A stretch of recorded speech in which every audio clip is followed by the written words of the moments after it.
So it's a great pleasure to present to you Yelena Guryanova. She finished her PhD in 2016 in Bristol, and now she's in Vienna, in IQOQI-Vienna. And she's one of the leaders of the Young Independent Research Group there. And I'm really happy that she's here because we already have some work together in the past few years. And I admire her not only for her research, but also for her concern on other issues on our communities, such as inclusion and diversity. So you can talk to her about these issues as well. So please. Thank you. So actually, I wasn't really invited to give this lesson. Who was invited was Marcus Hilbert, who also works in Vienna, but Marcus is not able to be here, so I said I would step in. Okay, we're going to talk about high-dimensional entanglement, and this is the overview. So as you can see, the motivation is missing, the lesson plan is also missing, and the references are kind of missing as well. But the idea is that we're going to cover a bunch of topics, such as entanglement, what that is, like entanglement separability, Schmidt decomposition, maps, partial trace, measures of entanglement, what it means to be PPT or NPPT, distillability, entropy, open problems applications, and maybe even experiments. And I have to give a disclaimer in the sense that I'm not an expert in any of these things, but there are loads of experts in the room who I like to count as my friends as well. For instance, Marcelo, Panetti, Cristiano, Nadia, Barbara, Fernando. So if you have Danny as well, if you have a question that I can't answer, we can ask these very experienced people who perhaps are the dinosaurs of quantum information, if they know as well. So together we can collectively arrive at the answer. So as we go through the lectures, I'll fill in what we did in the lesson. And then at the end, hopefully, if you're all with me, the motivation, why we did it. The reason I haven't written a motivation is because I don't want to use words that I haven't defined yet. So the motivation includes things that we don't know about yet, collectively. So I had to study, sort of, to prepare this. I hope we all had to study. And I had to read a very long list of things and remind myself of many things. So here is just some of the papers that I read and the resources that I looked at. So there's the John Watrous, which came up in Danny's lecture this morning. There's entanglement measures. So the Horodetskis, they contributed like a whole bunch to this field. So if you don't know who to cite, just cite them and they probably did it. Marcus Huber, who was supposed to be here giving the lectures, also has a bunch of very important results in the field. And then I looked also at other people's presentations and theses and whatever. Okay. And I will compile a list of these at the end. Okay, so I'm going to write at the same time as talking, and I was hoping that I could skip this part because I was hoping that some of the other lecturers would cover this, but I don't think I actually saw this in any of the lectures today. So we're going to briefly run through what is a quantum system, because that's obviously important when we're dealing with entanglement. So a quantum system is described on a Hilbert space, this curly H, and it's a density operator, and it's positive, semi-definite, self-adjoint, and it's normalized. So this is just a decomposed state. And it's convex and the probability is sum to 1. And what's important to realize is that this decomposition of the state is not unique. So what does it mean for a state to be entangled versus separable? Well, if you have a pure state on Alice and Bob, we say that it's separable if it can be decomposed as a product of states on Alice and Bob, if it's a pure state. And a mixed state is separable if there exists a decomposition such that you can decompose Alice and Bob into a convex combination of projectors, product states. And this is mixed separable. So one of the questions that we're interested in addressing is, why is entanglement hard to detect? And one of the answers is because of this decomposition. It's not unique. I can decompose the identity in an uncountable number of ways. And so in general, finding a separable decomposition, if you give me a state and tell me, Yelena, is it separable? In general, that's an NP hard problem. And this was proven in 2003, 2004 in this paper by Gertz and Baum. So the task that we have is pretty difficult. Okay, So now that we have these convex sets, what we need to think about is the geometric picture. So this is a slice through the set of states, and quantum states form a convex set. So if I take two states and I mix them, I get back another state, which should be clear, right? If I do an experiment and I toss a coin and I sometimes do it with state A and I sometimes do it with state B, then the average of the states, and moreover the average of the statistics and the results I should get, should belong to quantum theory. It would be really weird if I tossed a coin and I somehow made a state or produced the correlations of a state that came outside of quantum theory. So this is why quantum states form a convex set. And so the convex set is this egg shape, if you like. This is some kind of 2D slice through it. And the separable pure states, all the pure states lie on the boundary of the set.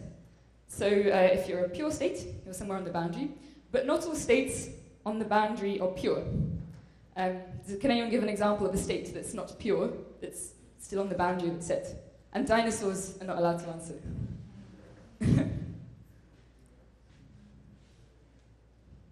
So an example of a state that is not pure is a state that does not have full rank. So a pure state has rank 1. Not full rank means that there are some zero eigenvalues of the state.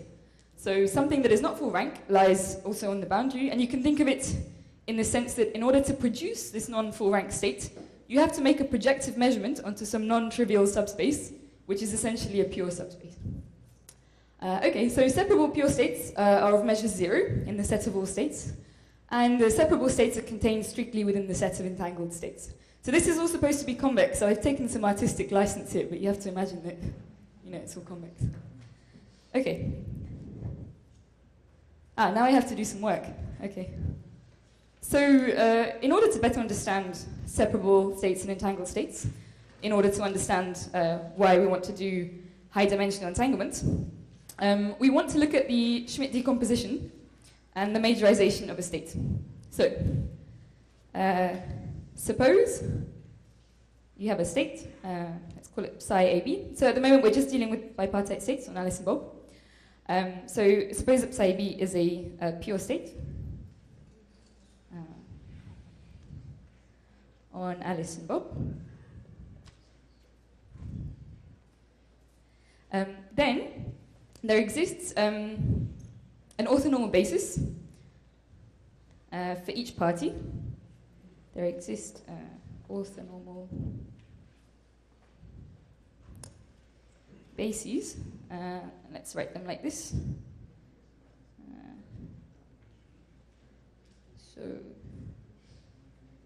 the I for Alice and some basis for Bob. Okay. Such that the state that you're trying to decompose, so psi AB, is equal to the sum over lambda I, this is, let's call it R minus 1, of this orthonormal basis. Okay. This is not particularly interesting news, I would say. So these lambda i's are also normalized. Because what this is essentially a singular value decomposition. So if you represent the state, so these things are called the Schmidt coefficients. Schmidt coefficients. And these are the singular values.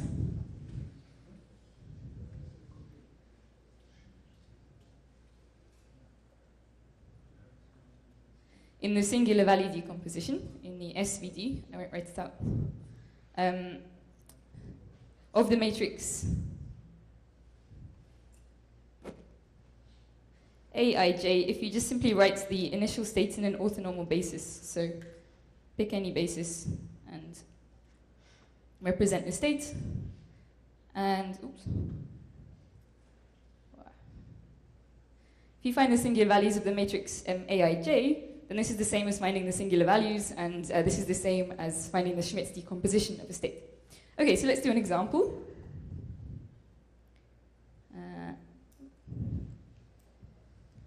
Suppose I have some bipartite states rho AB, and let's factor out a quarter. So I put here 1, 1, 1,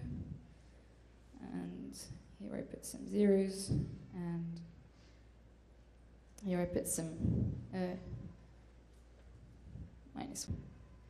Okay, so I've written down some bipartite states on Alice and Bob, and this is in fact, it's a pure state, psi, where the psi I can write as 1 over root 2, 0 Alice and Bob plus 1 on root 2,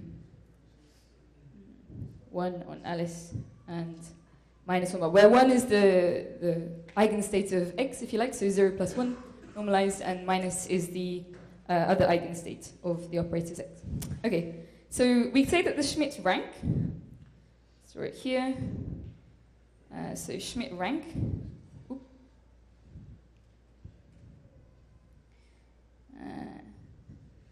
is the number of these non-zero coefficients. So the Schmidt rank of some pure state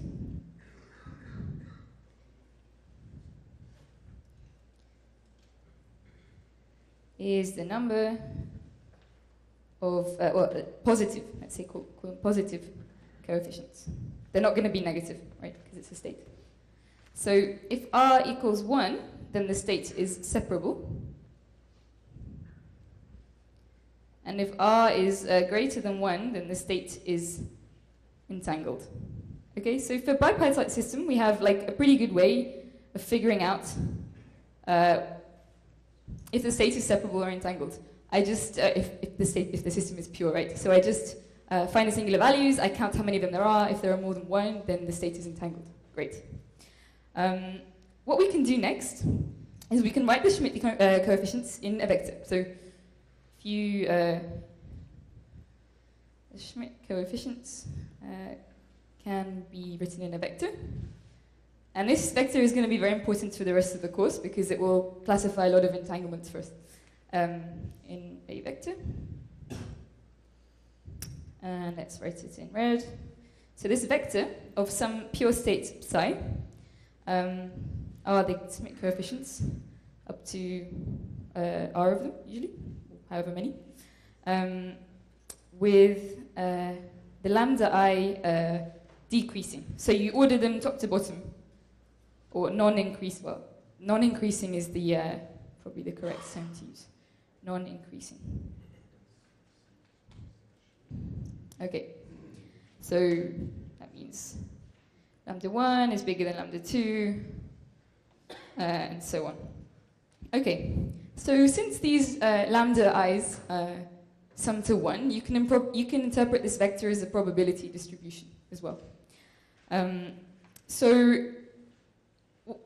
This vector is important in terms of majorization, which is the next thing I'd like to talk about. So assume you have two states, psi and phi. So assume you have two states, psi and phi. And these are both, well, they can be bipartite states. Then we say that V of psi, so I take the state, I find the Schmidt coefficients, I put them in a vector, and we say that V of psi majorizes V of phi. And this is written in the following way. So I always get this arrow the wrong way around, but it should be like this. So majorizes V of phi if the following condition holds. So I look at the vector, and I look then at the cumulative sum. So for each element of the vector, I start adding them, and I start comparing them component-wise. So if the cumulative sum of the vector, Schmidt vector psi, is always greater than or equal to the cumulative sum of the Schmidt vector phi, then I say that one majorizes the other. So this is very easily understood with an example. So can anyone guess or say what kind of state this Schmidt vector corresponds to? A pure state, exactly. So this is the Schmidt vector of, well, not a pure state, because we're dealing with pure states, so everything is pure. But if you have rank 1, it's a separable state, right? So this kind of vector, however big it is the Schmidt vector of any pure state. Separable state of any separable state. Okay, and this clearly majorizes this vector here. 1 over d, 1 over d, where all the vectors are 1 over d. Can anyone guess what the Schmidt, what the state is that corresponds to this Schmidt vector? Exactly, it's the maximally entangled state. So this is the Schmidt vector of psi, or whichever Greek letter you want to choose, Schmidt vector of phi plus, right? Where this is, oops. Ah. Let's zoom in. So on Alice and Bob, it's something like this, up to r minus 1, some normalization coefficient. Okay, so any pure state always majorizes the maximally entangled state. So this majorization property has, well, majorization has a bunch of properties. It's reflexive, it's transitive, and it defines a partial order on the set of all probability distributions of length d. So remember, this is a probability distribution because the sum of the Schmidt coefficients, lambda I, is always 1. So the sum I, lambda I, is always 1. Okay, good. This brings us on to, well, one more point to mention is that the Schmidt vectors are convex. So if I have some Schmidt vector phi, and it majorizes some other Schmidt vector, let's call it psi1, and the same Schmidt vector phi majorizes some other vector belonging to a state psi2, then this thing is convex, which means that the Schmidt vector psi majorizes the convex combination alpha v of phi, oops, this should be a psi, no? Ooh. Psi1. Okay.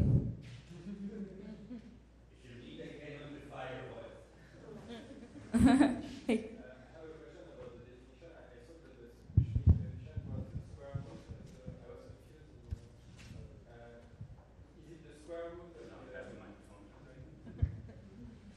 Just a question. Are they the square root of the eigenvalues or just the eigenvalues? Because okay, so the Schmidt coefficients are the square root, and then the squared values, so lambda I, sum to 1. Okay, so for the vector of the maximally entangled, it's 1 over the square root of d, etc. Right. Okay, okay. Okay. Good, so these things are convex. And in quantum communication, or, well, maybe information theory, so local operations in classical communication, which people refer to as LOCC, are taken as free operations. And this will be the basis for Nielsen majorization theorem. So I'm going to define these things later, LOCC, local operations, and classical communication.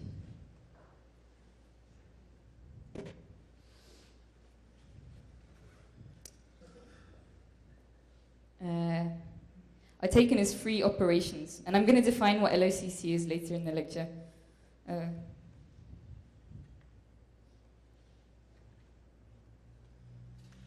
So, okay, define later. So the Nielsen majorization theorem is a theorem that relates the way you can convert pure states between one another. So the Nielsen majorization theorem is for pure states. We're still talking about pure states.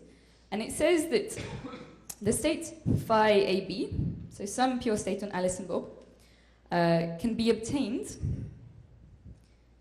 by local operations in classical communication. So this thing that we'll define later. It's not too important to know, well, I mean, it's intuitive to guess what it is. From some other state, psi AB, so V, if and only if, V of psi is majorized by, so now we've inverted the relation, is majorized by V of phi. Okay? So this means that psi AB, you can go from psi AB to phi AB with local operations in classical communication, if and only if V, okay, now I have to be careful, V of phi, and then I write it this way. That's the correct way, yes. If one majorizes the other. And this is kind of intuitive, right? So if we go back, here we have the maximally entangled state, and here we have a pure state. Clearly, a maximally entangled state is intuitively a resource state, right? So I can always go from a maximally entangled state to anything I like. So this is what Nielsen majorization theorem says. It says that you can pass from one state to another, pure states, if you look at the Schmidt vectors, compare them, and one majorizes the other. So for mixed states, things aren't so simple. We don't actually have many results for mixed states. You have this thing called the, you have something called a Shor-Horn-Lemma theorem, if you like, for general unitaries. General unitaries. And in fact, LOCC, local operations in classical communication, aren't, it's no longer useful for mixed states. So LOCC, no longer useful. So we don't know too much about that for mixed states. Okay, so this will be important later. So, okay, we've learned that the rank of, what do we say? No, the Schmidt rank of a bipartite state tells us if a state is entangled or whether it's separable. If the Schmidt rank is 1, it's separable. If it's not 1, it's entangled. Great. And we have then this theorem to pass from one state to another. Okay, further to this, we're going to need to know a little bit about quantum maps. So a quantum map, so we're just imagining one party now. Some quantum map on Alice is some linear map that sends states in Alice's Hilbert space. And I'm being a bit pedantic here and writing Hilbert. So this is the space of linear operators on Alice's Hilbert space, let's say at time t1, to the space of linear operators at Alice's time t2, if you like. So density matrices to density matrices. So this map is called positive if lambda A is positive for every positive row, for every positive state. And rho is a state in the Hilbert space, right? Okay. What does it mean for a map to be K positive? Well, a map, let's write it here. A map, it's the same thing. Just on Alice for now, it doesn't, this is very easily generalizable, is called K positive. If I take the map and I add another Hilbert space, so you can imagine this as adding a bulb, and I apply the map onto an extended state. And if this map is now positive for positive states, and row AB is the linear space of Alice and Bob, and this thing here is the identity map, okay? So it means identity map which goes from, let's say, h of k, I've written k here, h of k to linear space operators on h of k. Okay, so this k is like the dimension of the space. So the map is called k positive if a map on Alice is k positive. If you get Bob involved and you trial this map of Alice onto an extended state between Alice and Bob, and the size of Bob's state is k. So we say it's 2 positive if the map remains positive, if the size of Bob's Hilbert space is k. Okay? The map is then called k positive, so this same thing that I've been writing. This map is k positive if this is positive for all k.